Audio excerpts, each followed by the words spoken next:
Hello प्यारे बच्चों, welcome once again to this incredible platform of एडुलवर।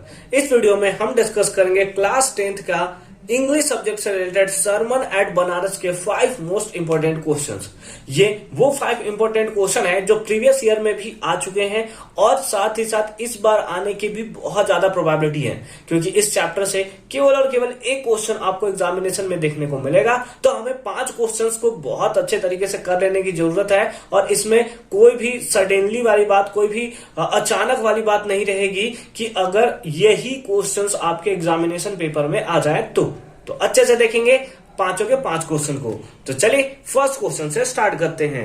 Question number first है, why did Prince Siddharth, आपको पता है प्रिंस सिद्धार्थ का ही नाम आगे चलकर बुद्धा पड़ जाता है, ठीक है, leave the palace and become a beggar, है ना। क्यों प्रिंस सिद्धार्थ जो थे, है ना, सिद्धार्था लिखा जाता है बट सिद्धार्थ, ठीक है, प्रिंस सिद्धार्थ जो थे वो अपने पैलेस को छोड़कर, क्योंकि वो क्या थे, प्रिंस थे, लेकिन फिर भी उन्होंने अपने पैलेस को छोड़ दिया और एक बेगर का लाइफ अपना क्या करने लगे, काटने लगे, ठीक है, यानी एक बेगर बन गए, यानी कि एक प्लेस से दूसरे प्लेस जाकर भिक्षा लेते थे, आर्म्स लेते थे और फिर अपना लाइफ जो है उसको स्पेंड करते थे। तो ऐसा उन्होंने क्यों किया, ठीक है, इसी के बारे में हमें दिया हुआ है। तो अगर आप चैप्टर को बहुत अच्छे तरीके से पढ़ा होगा तो आपको पता कि उन्होंने जब क्रॉस कर रहे थे तो उन्होंने रास्ते में 4 चीजों को देखा था। एक सिक मैन देखा था, एक एज्ड मैन देखा था, एक फ्यूनरल देखा था और एक मॉन्क को देखा था। मॉन्क मतलब होता है सन्यासी। तो चलिए देखते हैं इसका आंसर क्या होगा। Once prince Siddhartha while hunting, है ना, हंटिंग के लिए जा रहे थे, ठीक है, शिकार करने के लिए जा रहे थे, तो उन्होंने क्या क्या देखा, अ सिक मैन, एक सिक मैन यानी कि एक बीमार आदमी को देखा, देन अ एज्ड मैन, एक एज्ड मैन को देखा, एक वृद्ध व्यक्ति को देखा, देन अ फ्यूनेरल प्रोसेशन, एक फ्यूनेरल प्रोसेशन यानी कि 100 के लिए जो भी प्रोसेशन होता है उसको देखा, साथ ही साथ फाइनली अ मॉन्क, एक सन्यासी को देखा, क्या कर रहा था, बेगिंग फॉर आर्म्स, है ना, यानी कि भिक्षा मांग रहा था, है ना, भिक्षा मांग रहा था। तो उन्होंने बस यही चीजों को देखकर, यही 4 चीजों को देखकर डिसाइड किया, लुकिंग एट दिस, इन सारे चीजों को देखने के बाद ही लेफ्ट द पैलेस, वो पैलेस को लेफ्ट कर जाते हैं, and become a beggar to search for enlightenment, है ना, और उसके बाद वो शिक्षा की खोज में, ये एजुकेशन होता है, इसका मतलब अगर आप देखोगे लर्निंग होगा, एजुकेशन होगा, ठीक है, उसके बाद वो शिक्षा की खोज में, लर्निंग की खोज में, एजुकेशन की खोज में चल देते हैं, ठीक है। तो ये है इसका क्वेश्चन नंबर 1 का सॉल्यूशन। अगर आप इस टाइप से पॉइंट टू पॉइंट आंसर लिखोगे 1 मार्क्स कोई भी आपके नहीं काट सकते हैं। आई होप कि यह क्वेश्चन आपको बहुत अच्छे तरीके से समझ में आया होगा। फर्दर मूव करते हैं नेक्स्ट क्वेश्चन पे। तो क्वेश्चन नंबर 2 है, हाउ डिड किसा गौतमी, अगर आपने चैप्टर पढ़ रखा है किसा गौतमी के बारे में आपको पता होगा, ये गए थे किसके पास, जो सिद्धार्था थे, जो बुद्धा थे, उनके पास गए थे और इन्होंने डिमांड की थी, जिसके बदले में सिद्धार्था ने कहा था कि तुम ऐसे घर से भिक्षा लेकर आओ, तुम ऐसे घर से आर्म्स लेकर आओ जिसके घर कोई डेड नहीं हुआ, ठीक है। और फिर उसी के ऊपर ये हमें क्वेश्चन दिया है कि how did Kisa Gautami realise that life and death is a process, है ना, लाइफ और डेथ जो है वो एक प्रोसेस है। अगर किसी को लाइफ मिला है तो वो डेथ जरूर होगा, ठीक है, वो एक प्रोसेस है। ऐसे किसा गौतमी को कैसे रियलाइज होता है, तो किसा गौतमी क्या करती है कि जब उसको गौतम बुद्ध बोलते हैं कि तुम जाओ ऐसे घर से आर्म्स लेकर आओ, भिक्षा लेकर आओ जिसके घर में कोई भी डेथ नहीं किया हुआ है, तो वो क्या जाती है, हाउस टू हाउस इधर उधर जाती है, लेकिन उसे कोई ऐसा घर नहीं मिलता। तो इसको प्रॉपर फॉर्म में कैसे लिखेंगे, चलिए देखते हैं। Kisa Gautami went house to house, है ना, हाउस टू हाउस जाती है, but was unable to found one house where nobody has died, है ना, लेकिन वो अनेबल टू फाइंड यानी कि वो फाइंड नहीं कर पाती है एक भी ऐसा घर जहां पे नो बॉडी हैज डाइड, जहां पे कोई भी नहीं डेड हुआ हो, ठीक है। फिर आगे है, शी वॉज टायर्ड, फाइनली वो टायर्ड हो जाती है, टायर्ड यानी कि बहुत ज्यादा थक जाती है, एंड होपलेस, और होपलेस हो जाती है, and sat down at the way side, और उसके साथ साथ वे साइड यानी कि सड़क के किनारे बैठ जाती है, एंड वॉचिंग द लाइट, है ना, लाइट को देखने लगती है, of the city as they flickered up, है ना, और वो क्या करती है कि रोड के किनारे, सड़क के किनारे बैठ जाती है, लाइट्स को देखने लगती है, किसके लाइट्स को, तो सिटी के लाइट को, जो कि फ्लिकर्ड ऑफ होते हैं, यानी कि फ्लिकर्ड ऑफ का मतलब होता है मेनली टिमटिमाना, है ना। जो क्या होता है, अगर कभी कभी आप देखोगे तो ऐसे जलता नहीं रहता है, जलता है बुझता है, जलता है बुझता है, जलता है बुझता है, जलता है मतलब टिमटिमाते रहते हैं, कभी ज्यादा कभी कम, ज्यादा कम भी कम, ज्यादा कम भी कम, और फिर लास्टली क्या होता है, बंद हो जाता है। तो वही है कि उसने लाइट को देखा सिटी के, जो फ्लिकर्ड अब हो रहता है, एंड वेयर एक्सटिंग्विश अगेन, और उसके बाद एक्सटिंग्विश का मतलब होता है कि खत्म हो जाना, डिस्ट्रॉय हो जाना, ठीक है। तो उसने रियलाइज किया, she realise that similar to the city light, जैसे सिटी लाइट पहले फ्लिकर्ड किया उसके बाद एक्सटिंग्विश्ड हो गया, उसी टाइप से ह्यूमन लाइफ ऑल्सो फ्लिकर, उसी टाइप से ह्यूमन लाइफ भी फ्लिकर करता है, और फॉर सम टाइम, और कुछ देर के बाद एक्सटिंग्विश अगेन, और उसके बाद कुछ देर के बाद वो एक्सटिंग्विश भी हो जाता है, वो खत्म भी हो जाता है, ठीक है। तो आई होप सेकेंड पॉइंट भी आपको अच्छे समझ में आया होगा। अगर इस टाइप आप पॉइंट टू पॉइंट करके लिखते हैं, एक भी मार्क्स कटने की मेरे तरफ से भाई रखो 100% गारंटी नहीं कटने वाले एक भी मार्क्स, ठीक है। फर्दर मूव करते हैं नेक्स्ट क्वेश्चन पे। क्वेश्चन नंबर 3 है अकॉर्डिंग टू द किसा गौतमी। किसा गौतमी का क्वेश्चंस मैंने इसलिए उठा रखा है क्योंकि यहां से क्वेश्चंस आने की ज्यादा प्रोबेबिलिटी होते हैं, और प्रीवियस ईयर में किसा गौतमी से बहुत सारे क्वेश्चन आए हुए हैं। ये भी क्वेश्चन प्रीवियस ईयर का क्वेश्चन है, 2016 में ये क्वेश्चन आया हुआ है। देखिए अच्छे से क्या है, अकॉर्डिंग टू द किसा गौतमी के according what is the greatest grief in the life, है ना। ग्रेटेस्ट ग्रीफ, ग्रीफ का मतलब होता है शोक, है ना, शोक, ठीक है।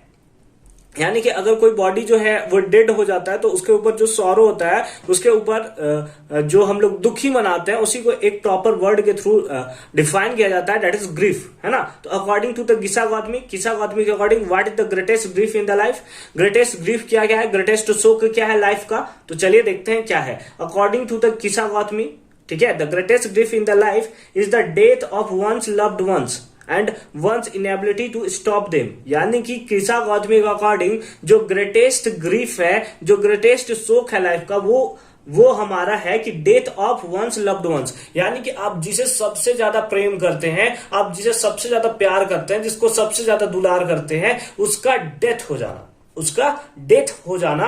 और साथ ही साथ ये इनएबिलिटी होना, ये हमारे पास इनएबिलिटी यानी कि हम उसे रोक भी नहीं सकते, इनएबिलिटी टू स्टॉप देम, उसे हम रोक भी नहीं सकते कि अगर हमारा कोई लव्ड वंस है, अगर वो डाई कर गया है तो उसे हम डाई होने से रोक भी नहीं सकते। और ये लाइफ का सबसे बड़ा ग्रेटेस्ट ग्रीफ है, ठीक है।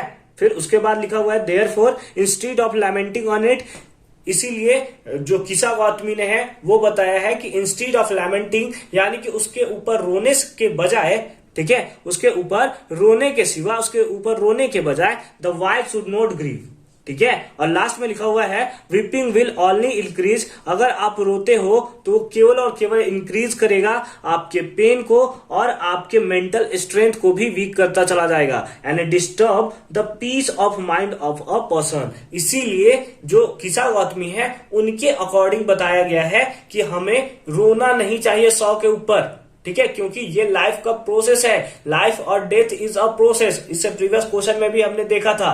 तो हमें रोना नहीं चाहिए क्योंकि रोने से एक तो पेन इंक्रीज होता है और साथ ही साथ ये peace of mind of a person को भी डिस्टर्ब करता है, ठीक है। तो आई होप कि क्वेश्चन नंबर 3 भी आपको बहुत अच्छे से समझ में आया होगा। ये जो सरमन ऑफ बनारस है, यहां से क्वेश्चन आपको पक्का देखने को मिलेंगे, 100% एक क्वेश्चन आपको देखने को मिलेंगे ही मिलेंगे। तो ये क्वेश्चन एक भी आपको नहीं छोड़ना है, किसा गौतमी से क्वेश्चन आते हैं, इसीलिए मैंने इसे ले रखा है। फर्दर मूव करते हैं नेक्स्ट क्वेश्चन पे। नेक्स्ट क्वेश्चन है that is question number 4, how did Gautam come to known as Buddha. यानी कि जो सिद्धार्थ थे, है ना, सिद्धार्थ गौतम, उनका नाम बुद्धा कैसे पड़ा, इसके बारे में है। तो ये क्वेश्चंस भी आते हैं एग्जामिनेशन में। देखिए क्या है, Gautam wandered for the 7 year and finally set down and under a peepal tree, ठीक है, किसके नीचे बैठे थे, पीपल ट्री। याद रखें ये ट्री का नाम क्या था, पीपल, ठीक है। क्या करते हैं कि सबसे पहले 7 साल तक वो वॉन्डर्ड करते हैं। वॉन्डर्ड का मतलब क्या होता है, इसका मतलब होता है भ्रमण करना, है ना, इधर उधर भ्रमण करना। तो 7 साल तक भ्रमण करते हैं और फाइनली वो सेट डाउन यानी कि बैठ जाते हैं under a peepal tree till he got enlightenment, है ना, जब तक उन्हें शिक्षा नहीं मिलती है। और शिक्षा कब मिलती है, तो आफ्टर 7 वीक्स, है ना। 7 वीक्स के बाद लगभग आप कहीं देखोगे तो 40 डेज लिखा होता है, कहीं 49 डेज लिखा होता है। हालांकि जो एनसीईआरटी में 49 डेज को 7 वीक लिखा गया, इसलिए हमने लिखा है आफ्टर 7 वीक्स ऑफ इनलिंगमेंट, है ना। 7 वीक्स यानी लगभग 49 डेज के इनलिंगमेंट के बाद, तो कंफ्यूज नहीं करना 40 और 49 में, ठीक है।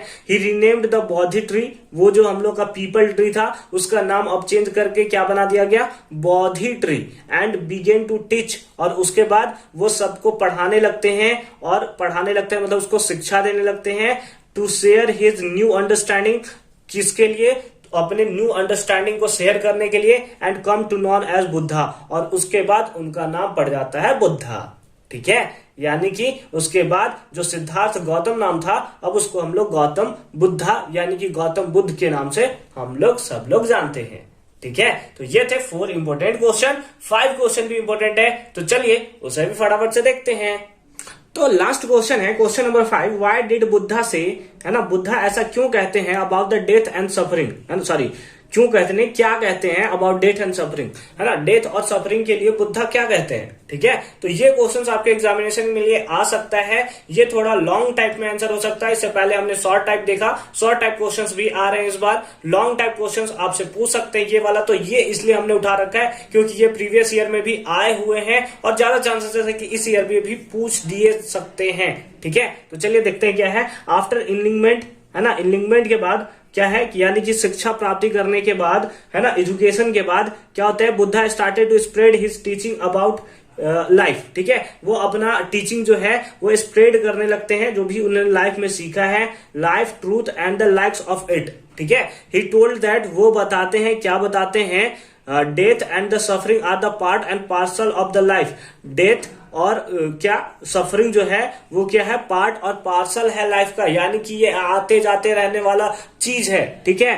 Non can avoid this truth, और कोई भी इससे अवॉइड नहीं कर सकता, है ना, अगर आप चाहो भी तो अवॉइड नहीं कर सकते, ये लाइफ है पार्ट का, आता रहेगा जाता रहेगा। One has to meet one's designated end one day, ठीक है।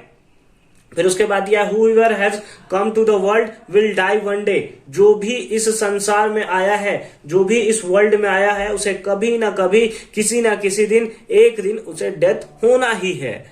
In a hour of grief one must remains calm and composed, ठीक है। इसीलिए कि जब कोई कहीं शोक हो जाता है उस टाइम हमें रोना नहीं चाहिए, ही रिमेन्स, है ना, one must remains calm and composed, हमें काम रहना चाहिए, कंपोज होना चाहिए, क्योंकि ये लाइफ का पार्ट है, और लाइफ का पार्ट है तो ये होगा ही। ये पहले से, अगर कोई बॉडी यहाँ पे जन्म लिया है, अगर किसी का बर्थ हुआ है तो उसका डेड होगा ही होगा, लेकिन जब भी कोई हमारे लव्ड वंस को अगर हम लोग देखते हैं कि वो डाई कर जाते हैं और हम लोग वैसे सिचुएशन में कुछ भी नहीं कर पाते, तो हमारे अंदर एक शोक का माहौल आ ही जाता है, एक ग्रीफिंग आ ही जाता है। तो उसी के बारे में बुद्धा ने अपने टीचिंग में बताया है कि हमें in the hour of grief one must remains calm and composed so that grief does not overcome once. Peoples who are wise never complain or lament over their losses.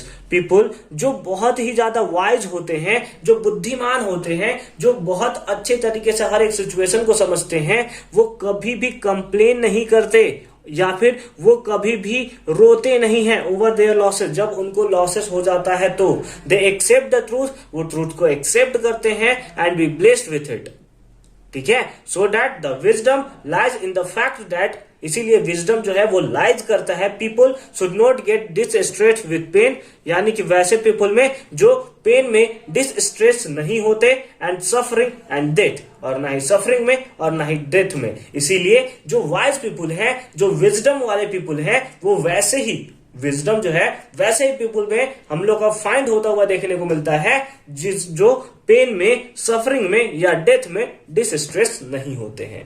तो आई होप कि सारा का सारा chapter आपको बहुत अच्छे तरीके से समझ में आया होगा, और ये 5 क्वेश्चन आपके एग्जाम के लिए बहुत ज्यादा इंपॉर्टेंट है। इसे आप अच्छे तरीके से याद कर लोगे और बहुत अच्छे तरीके से समझ कर भी रख लोगे। अगर इस चैप्टर का वन शॉट आपने अभी तक नहीं देखा है तो आप एक बार हमें कमेंट सेक्शन में बताएंगे, हम इसके ऊपर भी वन शॉट जरूर बनाएंगे। मिलते हैं आपसे नेक्स्ट वीडियो में एक अनदर नए चैप्टर के मोस्ट इंपोर्टेंट क्वेश्चंस के साथ। हालांकि इससे पहले हमने बहुत सारे चैप्टर के मोस्ट इंपोर्टेंट क्वेश्चंस का सॉल्यूशन कर रखा है। और साथ ही साथ अगर आपने अभी तक हमें टेलीग्राम पे ज्वाइन नहीं किया है तो मस्ट भी कि आप हमें टेलीग्राम पे ज्वाइन कर ले, जिसका लिंक मिलेगा आपको डिस्क्रिप्शन में। तो मिलते हैं आपसे नेक्स्ट वीडियो में, तब तक के लिए अच्छे से पढ़ाई करते रहिए।